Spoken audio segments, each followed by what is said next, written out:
Welcome to Home Buyers School, brought to you by Brookfield Residential. So before we begin, if this is your first time on this channel and you want to get the latest strategies, tactics, and tips on home buying, click the subscribe button below, hit the little bell so you don't miss anything.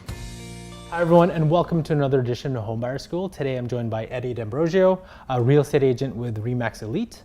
And today the question we're going to answer is, what's the best way to negotiate a purchase price of a home?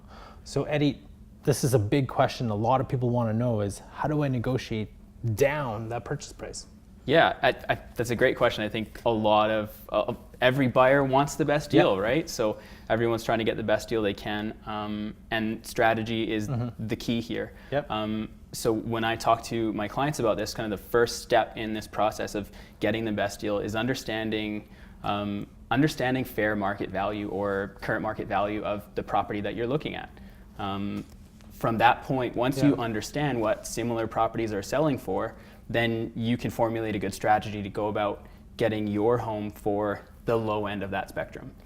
And where do you go about doing this market research? The first step nowadays with access to online information is get online, do a bit of research, take a look at similar homes to what you're looking at online and see what they're listed for, what they're selling for if you can. But really you're going to get more information from your realtor. Your realtor has access and to information and tools that will help you to understand what similar properties are selling for around you. Is it also a matter of going out to different homes and viewing those homes that are similar to the ones that you're looking for, whether new or resale? Yeah, I think anytime you can look at more properties up to a certain point where, I mean, I guess you can look at too much. So try to look at a few homes that are kind of similar to maybe that one that you're really interested in. And then from there you can maybe more easily make comparisons. So once you're finished, let's say you have your price range, right? So what's the next step in terms of what do you need to prepare for before you start actually doing that negotiation with the seller or salesperson or so on? Well, I think whenever you're out looking for a home, one of the first steps I always speak with clients about is go in to speak with your bank or mortgage broker, get a pre-approval just so that you understand that kind of the price range that you should be looking in. So that maybe as a first step is a good place to start. And then, How do you, so maybe this goes into the really technical aspects, but like when you're actually face-to-face with a seller or a salesperson, what are some tricks you would do in terms of negotiating that price?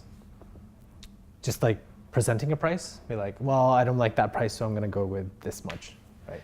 Yeah, so I mean that's the best way you can do it. If you can just put in a low price and hope for the best. But that's where earlier when I was talking about understanding what is a good price, what should this property be listed for, and determine, is it priced really competitively, is it overpriced, and then from there determine where your offer should come in at. And then whenever you can make an offer based on factual information, on data, on previous sales, there's so much more power you have a lot more support to that offer. So rather than just throwing out a number for the sake of it, because of course everyone wants to get a good deal. But if you find it, let's say a house that you've done your research, but it's beyond that price, but you really want that house, is there a certain point where you're like, I shouldn't bid on this because it's way too overvalued? I think it's always worth a shot. If you're especially maybe in more of a buyer's market, you may have a little bit more room with the seller to go for those properties that are just a step out of your price range. You may want to consider looking at properties that potentially need a little bit more work, as typically there's more points on properties like that to negotiate off of. Do you have anything else to add in terms of how to negotiate a purchase price of a home? So I think another really key thing here is when you are looking at properties, to be really diligent with your observations in each property.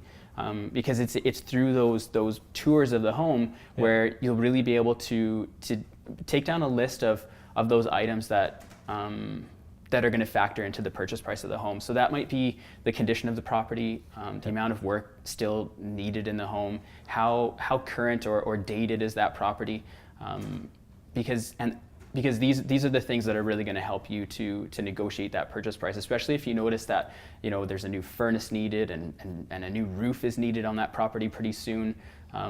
Bringing up items like this to the seller's attention, they can be great tools to negotiate.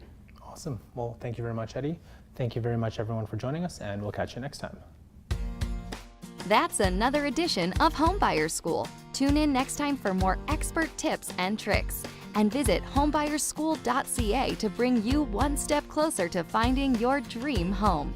As with everything, it would be great if you like and share our videos. Also, please let us know if you have any home buying questions you want us to answer.